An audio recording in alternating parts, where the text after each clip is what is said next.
جس طرح استری کرنے سے کپڑوں میں جان آ جاتی ہے، بالکل اسی طرح سب کے سامنے عزت دینے سے بیوی میں بھی جان آ جاتی ہے۔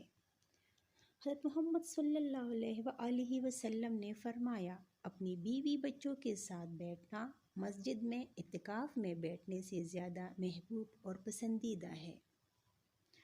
اپنی بیوی کا تہ دل سے شکریہ ادا کریں، کیونکہ وہ موت کی وادیوں سے گزر کر آپ کو باپ کے درجے تک پہنچاتی ہے۔ عورت کو اگر وقت، محبت، اعتماد اور سب سے اہم چیز عزت دی جائے تو وہ جان تو دے سکتی ہے، مگر کبھی بے وفائی یا دھوکہ نہیں دے سکتی۔ زندگی میں ایسے شخص کا ہونا بہت ضروری ہے جس کو دل کا حال سنانے کے لیے لفظوں کی ضرورت نہ پڑے۔ میاں بیوی کا رشتہ 3 باتوں کی وجہ سے مضبوط ہوتا ہے۔ پہلی بات اعتبار، دوسری بات محبت، تیسری اور سب سے اہم بات احساس۔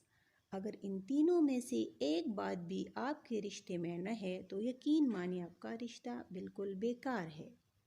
دنیا میں صرف ایک محبت ایسی ہے جس کو دیکھ کر اللہ خوش ہوتا ہے، وہ بیوی کے خاوند سے اور خاوند کی بیوی سے۔